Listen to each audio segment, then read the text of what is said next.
Primeira epístola do apóstolo Paulo aos Tessalonicenses, capítulo 4, e eu quero ler o versículo 18 com vocês. Primeira epístola do apóstolo Paulo aos Tessalonicenses 4, 18. Está dizendo assim o versículo: portanto, consolai-vos uns aos outros com estas palavras. Vamos todos repetir? Eu vou falar o versículo e vocês repetem após mim. Podemos fazer assim, amém? Portanto, consolai-vos uns aos outros com estas palavras. Esta é a palavra de Deus que nós gostaríamos de deixar a vocês. Senhor, meu Deus, meu Pai, obrigado por esta oportunidade. Aqui está a tua palavra, acabamos de ler, de louvar também o teu nome, de orar, de buscar a tua face. Obrigado pela vida dos meus irmãos e irmãs que vieram nesta noite para buscar a tua face em oração. Pai, mas agora a tua palavra lida, tenho plena certeza que o Senhor continuará e falará conosco nesta noite. Oramos a ti em nome de Jesus, e quem crê que Deus vai falar conosco pela palavra, fala um amém bem forte aí, amém? Amém. Glorificado e exaltado seja o nome do Senhor. Você pode estar perguntando o porquê que eu acabei de ler com vocês, e nós lemos todos juntos este texto. Aqui está dizendo, na última terminação do versículo 18, começando por ele e terminando, diz assim o apóstolo Paulo: portanto, ou seja, por fim deste assunto, o que eu gostaria de dizer a vocês é: consolai-vos uns aos outros com estas palavras. A palavra consolo, nós sabemos muito bem que é quando alguém está passando por um momento difícil, por um momento de tribulação, por um momento de angústia, por um momento de tristeza, outro vem até esta pessoa e, claro, obviamente, vai tecer palavras, frases, expressões, primeiro, para tentar levantar o astral daquela pessoa, tentar levantar o ânimo daquela pessoa, e segundo, para tentar fazer com que aquela pessoa alivie um pouco a sua carga, tendo a ajuda emocional, física e de palavras maravilhosas daquela outra pessoa. Foi isso que o apóstolo Paulo, ao mencionar e a escrever esta pequena expressão, portanto, consolai-vos uns aos outros com estas palavras. Mas que palavras são estas que o apóstolo Paulo, ao escrever esta epístola direcionada ao povo de Tessalônica, ele estava dizendo? Primeiro, se nós voltarmos aí na sua e na minha Bíblia, para o versículo de número 13, nós vamos compreender o começo da expressão e do emprego da palavra e da ação consolação. Paulo está direcionando ao povo de Tessalônica um assunto muito importante. Qual é ele, pastor? O assunto pelo qual as pessoas que congregavam naquela determinada igreja e a situação pelo qual elas estavam passando. Situação era que havia uma preocupação dentro da mente das pessoas, e a preocupação era: para onde estão indo as pessoas que são os meus parentes? Para onde elas vão quando elas morrem? O apóstolo Paulo, então, ele diz assim: não quero, porém, irmãos, que sejais ignorantes acerca dos que já dormem, para que não vos entristeçais como os demais que não têm esperança. Paulo está dizendo: olha, vocês precisam de lembrar de tudo aquilo que já foi ensinado por vocês, primeiro, por Jesus, que ensinou; segundo, depois pelos apóstolos que vieram; e terceiro, pelos líderes pelos quais foram deixados nas igrejas que foram fundadas por aqueles determinados apóstolos, que no dia a dia se colocaram como os pastores daquelas igrejas e estão ensinando para vocês tudo aquilo que eles aprenderam acerca do que acontece quando a pessoa recebe a Cristo, vive uma vida com Cristo e depois ela passa pelo trâmite natural da morte e passa para uma outra vida. Paulo está dizendo: olha, eu estou escrevendo a vocês para trazer alusão, para que vocês não esqueçam daquilo que foi ensinado para vocês, pelo qual aqueles que não compreendem estão como ignorantes, mas vocês não, vocês que já compreendem sabem muito bem o que acontece com aqueles que dormem no Senhor. Vamos mais para o versículo 14, ele diz assim: cremos que Jesus morreu e ressurgiu.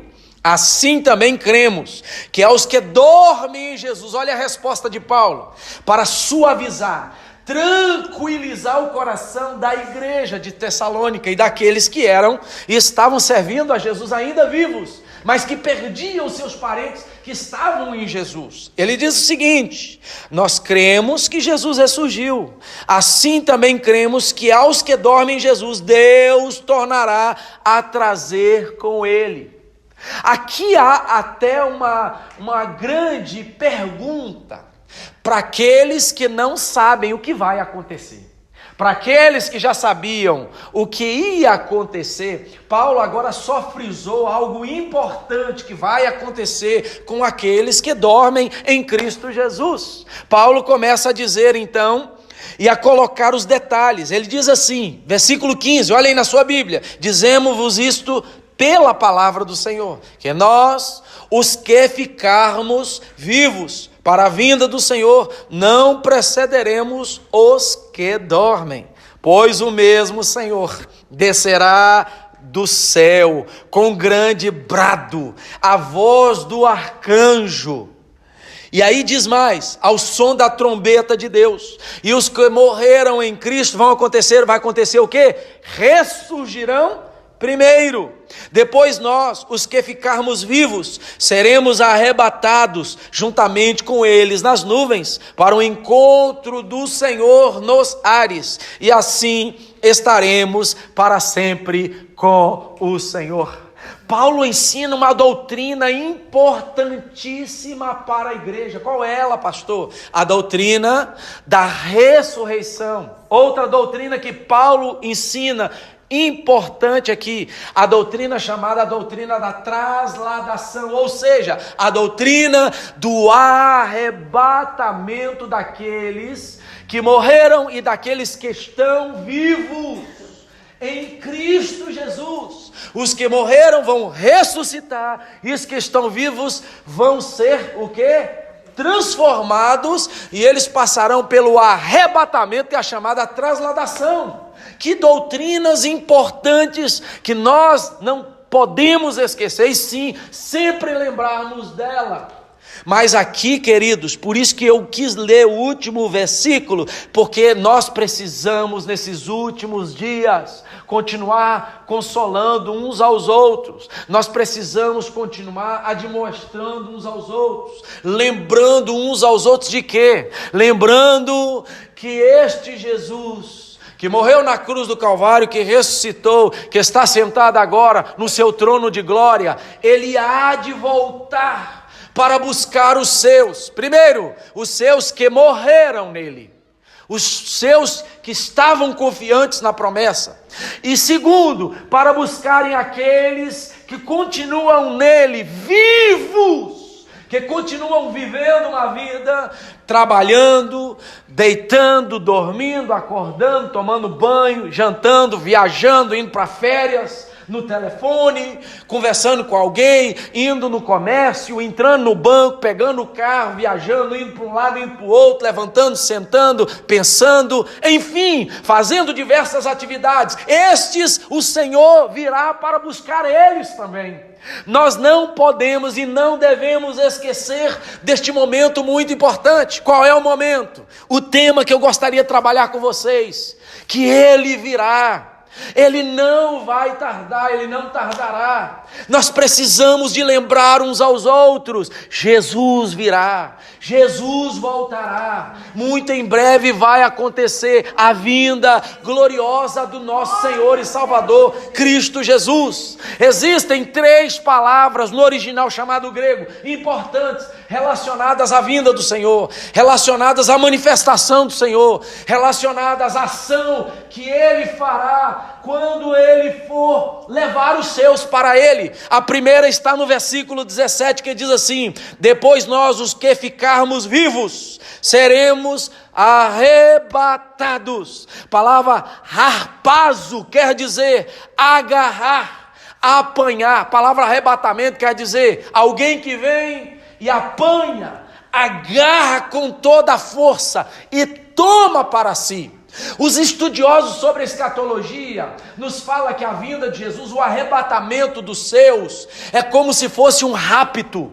Quando alguém é raptado, quem vai raptar, o raptador, não avisa que vai raptar, ele pega escondido. E preste atenção naquele que usa do rapto para raptar alguém e para levar a sua presa, você pode perceber que é muito rápido, que é de uma expressão e uma ação de uma maneira tão, podemos dizer assim, tão rápida, tão súbita, tão inesperada, que vem, agarra aquilo que ele está na mente, que ele planejou e leva para si. Assim será o arrebatamento, será um apanhar, um agarrar de todos aqueles que estão vivos e de todos aqueles que estão mortos, esperando na promessa que vão ressurgir, que estão esperando em Cristo Jesus, por aquele grande dia chamado dia da ressurreição dos mortos e o dia do arrebatamento, da trasladação dos que estão vivos.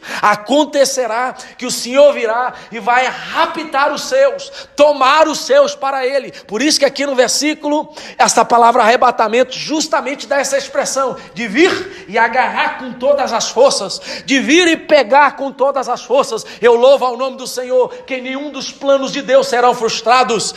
As pessoas podem ouvir sobre isso e achar que não tem importância. Sabia que a maior importância depois da morte de Jesus, da morte na cruz, do plano salvífico de Jesus, é a segunda maior importância da igreja, é a trasladação da igreja, é o arrebatamento da igreja, é a vinda do Senhor para pegar a igreja. Sabe por quê? Porque esta terra, se você começar a olhar para tudo aquilo que está acontecendo na face dessa terra, você vai perceber que a igreja está sendo espremida, que a igreja está sendo encurralada, que a igreja está sendo colocada numa situação muito difícil. Aqui não é mais o nosso lugar. A Bíblia declara: o mundo jaz o quê? No maligno. O maligno que é Satanás, ele com seus planos infernais, diabólicos e obscuros, né? Seus planos negros, está cada dia engodando vidas, trapaceando o pensamento das pessoas para terem um duplo pensamento,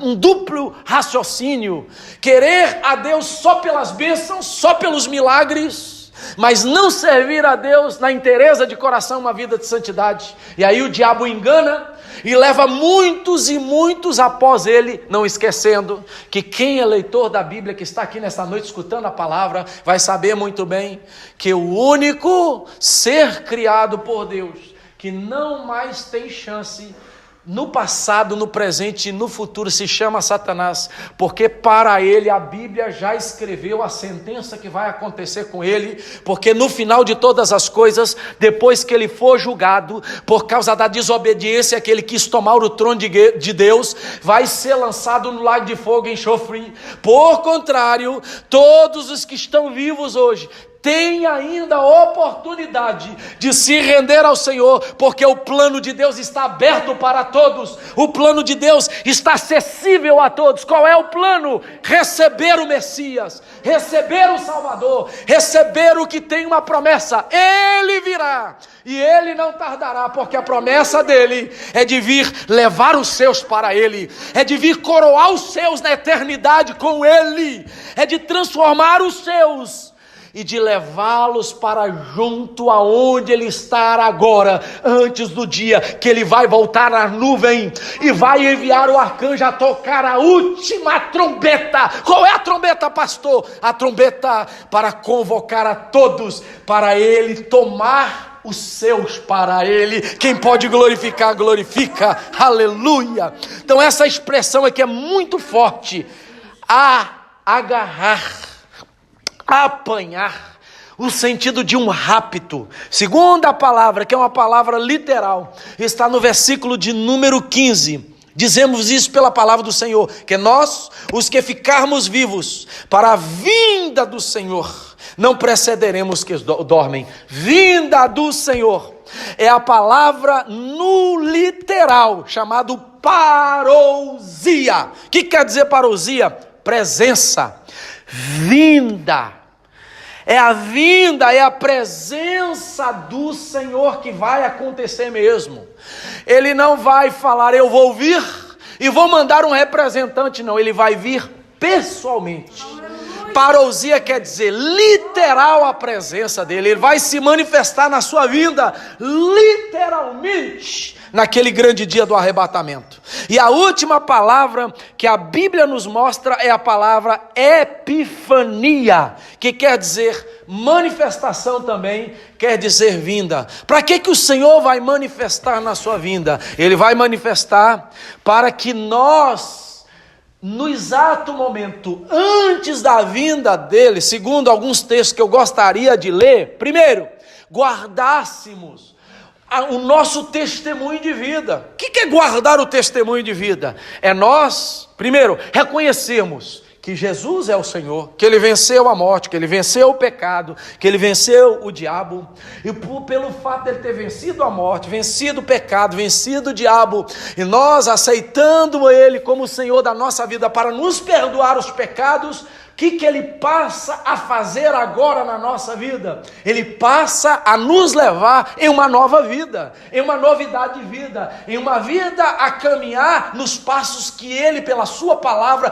quer que nós caminhemos. E a palavra de Deus lá em Pedro nos chama de sacerdote real, de povo adquirido, de nação santa, de um povo escolhido para Ele, sendo escolhido para Ele. A Bíblia nos manda nós guardarmos o nosso testemunho, o nosso contato de vida, aquilo que nós aprendemos, que Ele foi, que Ele é ainda como Rei, mas que nós devemos também ser como cristãos. Palavra cristão, o que significa a palavra cristão? Eu sei que vocês sabem, mas eu vou falar. Palavra cristão quer dizer pequenos cristos, ou seja, aquele que imita aquele que primeiro é.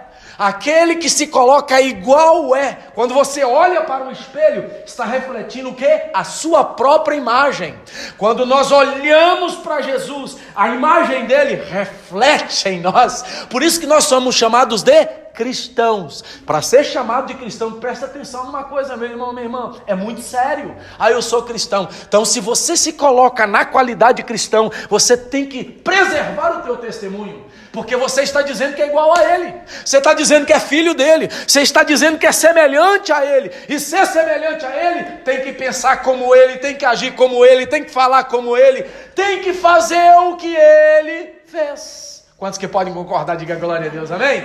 Então a Bíblia nos mostra a palavra epifania, que é a manifestação, que está nos relacionando à vinda. Por quê? Porque se nós somos cristãos, se nós espelhamos Ele através da nossa vida, uma coisa que nós temos que guardar para o dia da manifestação dEle, para o dia que Ele virá. Sabe o que é mais importante na nossa vida? Não é pintarmos o cabelo, não é colocarmos a melhor roupa, ou nós nos ornamentarmos da melhor maneira, não! Mas é algo que vem de dentro para fora, a transformação do testemunho, é guardar o testemunho, todo dia vivendo como cristão, matando a carne, pedindo ao Senhor para perdoar os pecados, o velho homem a cada dia sendo crucificado, e o novo homem que é igual a Ele, quando Ele se manifestar, vai glorificar a Ele, porque quando Ele vier, e Ele olhar para nós,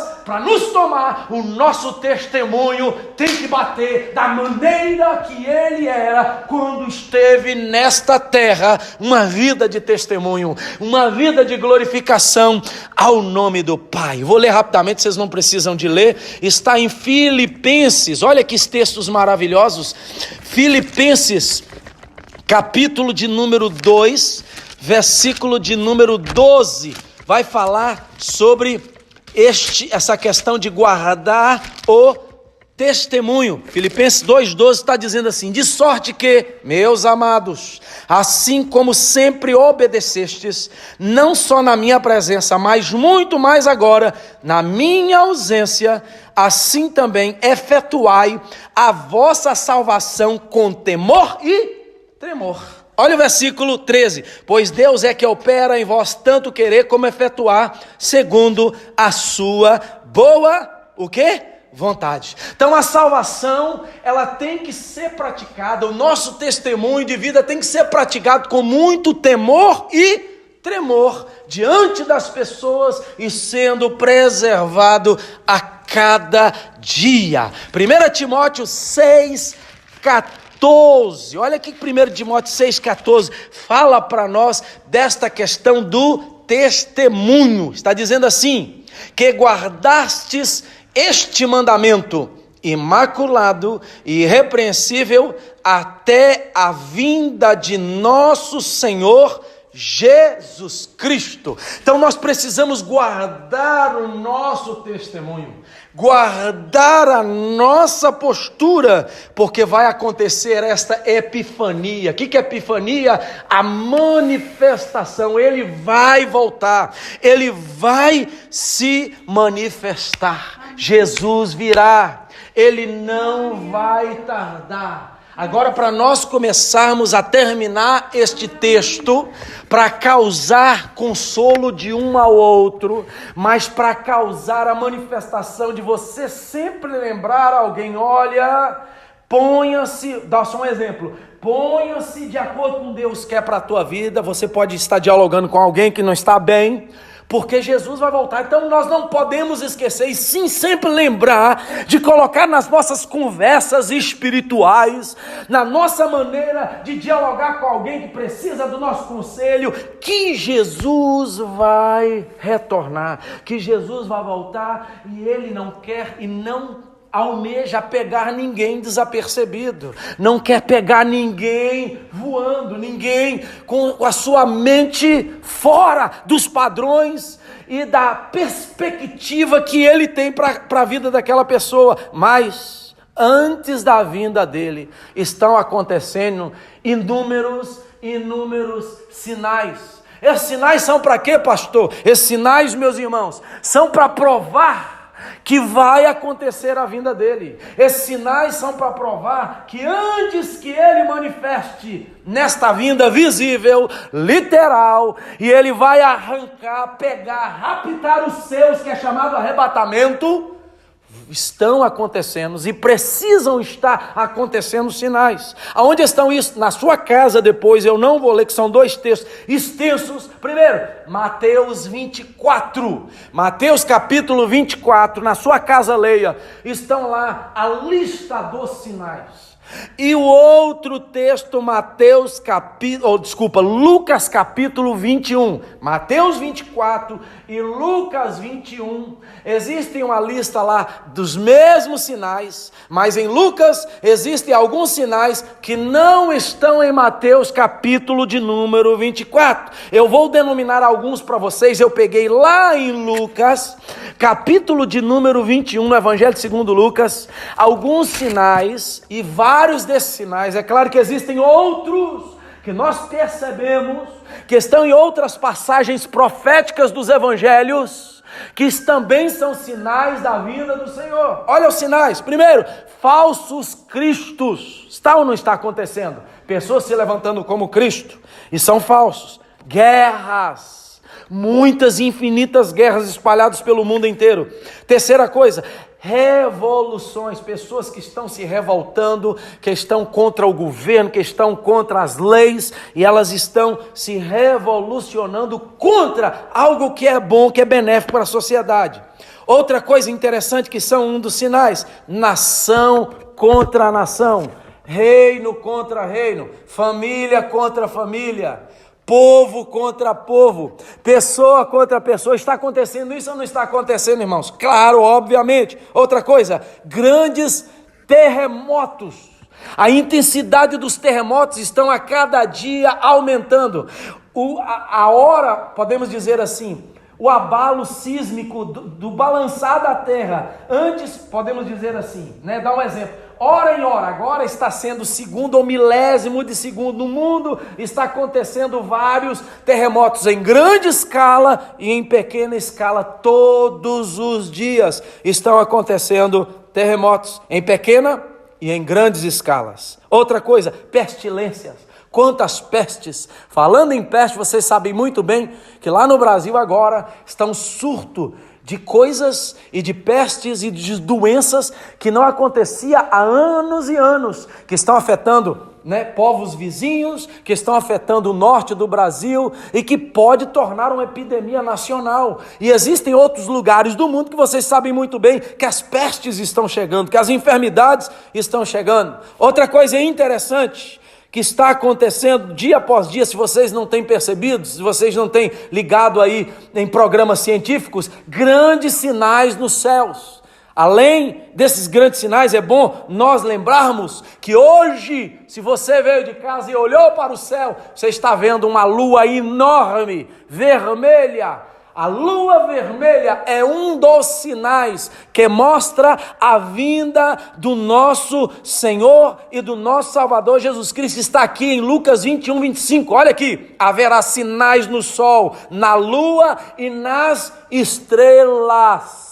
E existem outra passagem que fala, não é? Que tornar-se-á da cor do sangue, a lua, o sol ficará vermelho. Então isso são sinais, essas luas que vocês estão vendo aí vermelhas, da cor de sangue, sinal que está mostrando para a raça humana. Ele está próximo de voltar. Ele está próximo de manifestar. Meus irmãos, é hora de nós olharmos para as coisas que estão ao nosso redor, que estão perto de nós. Escuta mais, perseguição.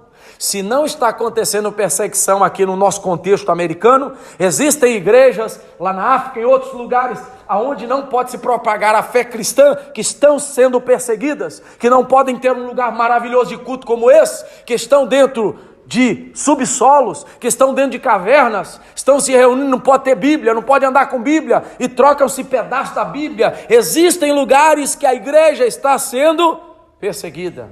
Outra coisa que tem nos chocado muito, escândalos. Está acontecendo escândalo lá fora na vida do ímpio, e está acontecendo, infelizmente, escândalos que está abalando o corpo de Cristo, que é a igreja. E são sinais, escândalos, pessoas que não dão testemunho, que estão servindo de escândalo, escandalizando a fé, e outras que estão lá fora, infelizmente, que já cometem escândalo sem totalmente temor, não é? Fazendo com que a sua imagem e aquilo que elas fizeram tornem-se coisas que denigrem a sociedade e elas próprias. Outra coisa que a Bíblia fala, esfriamento do amor. Diz que nos últimos dias o amor de quase todos se esfriaria. Ainda bem que ela está dizendo de quase todos, porque quem quer buscar o Senhor não vai deixar o amor esfriar, amém, igreja? Não vai deixar o amor apagado, não é? Não vai deixar o amor se esvair e ir embora. O penúltimo que eu gostaria de ler é que fala que nos últimos dias nós seríamos, por causa da fé, odiados pelas pessoas. Antigamente eu me lembro que a minha esposa já me falou que quando ela era novinha na escola, se ela professasse a fé cristã, ela era debochada pelos colegas, odiada pelos colegas. Existem lugares que por causa da nossa fé, nós somos odiados pelas pessoas. As pessoas debocham atrás de nós, são sinais que iria acontecer. E o último que eu vi aqui de tantos outros, que existiria no meio do mar, os maremotos, os abalos, não é, que poderiam causar aí os maremotos, as enchentes, as inundações, e que nós chamamos hoje em dia de quê? Tsunami, que vem e toma o litoral, que toma cidades, acaba com lugares que são lugares paradisíacos, lugares maravilhosos. Eu gostaria de deixar para vocês esses pequenos sinais. Leia na sua casa, Mateus 24 e o Evangelho de Lucas, capítulo de número 21. E para terminar, há uma advertência de Jesus. Ele diz assim: vigiai em todo o tempo e orai para que sejais ávidos, por dignos de escapar de todas estas coisas que hão de acontecer. É o versículo 36 do capítulo 21 de Lucas. E de estar em pé diante do Filho do Homem. Vou ler de novo. Vigiai em todo tempo. Olha Jesus chamando a nossa atenção. Vigiai. O que é vigiar, irmão? Vigiar é você estar ligado com tudo que está acontecendo. Eu já tive o prazer de estar em Guarita, quando eu servi o exército, há muitos anos atrás, quando eu pegava o meu horário, meu turno de trabalho, me dava uma farda, né? O exército me deu uma farda, me dava um fuzil e me deixava em determinados pontos do quartel, sabe para quê? Com muros altos, com guaritas que tinha ali, para que nós estivéssemos o quê? Vigiando o lado de fora para o lado de dentro. Por quê? Porque poderia alguém pular, roubar armas, armamento, roubar coisas, né, do exército brasileiro, quando eu servi o exército. E para que era colocado o soldado ali? Para ele vigiar, para ele se colocar como sentinela. Então, quando se fala de vigiar, lembre-se, é como se fosse alguém que precisa estar percebido de tudo anormal e para guardar alguma coisa que ele faz parte. Assim está dizendo, vigiai em todo tempo.